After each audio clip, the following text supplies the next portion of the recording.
How to make a cup of tea. The cardinal rule of any British household is this: when you have a guest, you offer them a cup of tea. Your guest is currently bound and gagged in your basement, but that doesn't mean you get to shirk on your hosting duties. Here are 10 steps to making a cup of tea for your terrified house guest. Number 1. Find out the particulars. Ask your guest how they take their tea. At first you can't understand what they're saying. That's because you forgot to remove the gag, silly. You ask if they take sugar, and they sob in response. You're assuming that means no. Number 2. Choose between regular and decaf. You've already gone upstairs before you realise you've forgotten to ask what kind they wanted. You decide decaf, even though you know it's a punishable offence to provide someone with decaf without their knowledge. But you really do think your guest could do with less caffeine. They're shaking quite a bit. Number 3. Pick out a mug. You do have a fancy mug for special guests, but you're afraid your special guest might break it. They're finding it quite difficult to hold on to things due to the duct tape. The last thing you want is for them to feel pressured, so you grab one of the mugs that came with an Easter egg. Number 4. You agonise over the milk situation.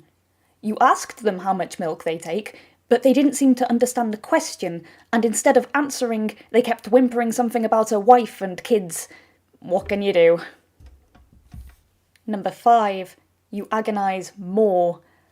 You still can't get any sense out of your guest, and the milk situation is now a looming inconvenience. What if he's vegan or lactose intolerant? You don't have any dairy-free alternatives in the house. God, he's gonna think you're such a bad host. Number 6. You lay low in the house for a little while. You went out to the shop to get a milk alternative, just in case, and you didn't realise you were still wearing your gloves and ski mask. You told the cashier it was because of COVID, but that did not explain the blood spatter. You left quite quickly after that. Number 7. Pick out the perfect accompanying biscuit. Only monsters serve tea without at least one biscuit on the side. This takes longer than anticipated because you have to clean a plate, and the only cleaning rags you have to hand are doused in chloroform. Number 8. Be careful. The final step to the tea delivery is carrying the overfull cups down the stairs, which isn't made any easier by the distracting wailing coming from your house guest. He stops as soon as you ask him to, though. What a champ. Number 9. Ensure the quality of your tea. Your guest doesn't immediately take a sip and at first you're a bit put out. Then you realise you forgot to remove the gag again. Goodness me, where's your head at today, eh? Number 10. Pat yourself on the back. You've been a great host today and you're certain your house guest agrees. If things keep going this well, you two will be firm friends in no time. I mean, it's not like he's going anywhere.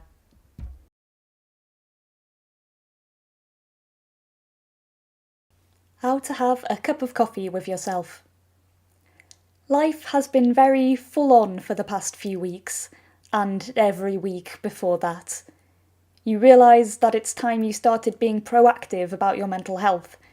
You read somewhere that taking yourself out for a coffee date is a good way to treat yourself and check in with how you've been doing. Here's a 10-step list as to how you go about your very first foray into mindfulness. Number 1. Pick the venue. You know that technically you're supposed to take yourself out for coffee, but coffee shop coffee is expensive, and why waste money when you have perfectly good coffee at home?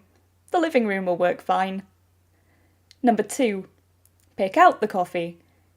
For a brief moment your hand hovers over the fancy coffee you keep for guests, but then you find it silly to be so decadent for what is essentially a trend you saw on TikTok.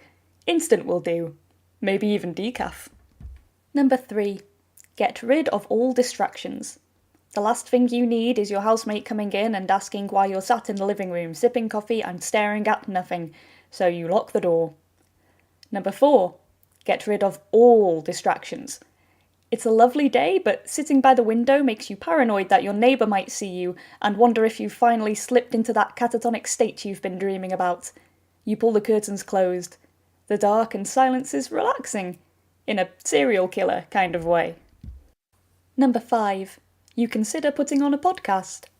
The silence was relaxing at first, but Now you've started to have thoughts, and that simply will not do.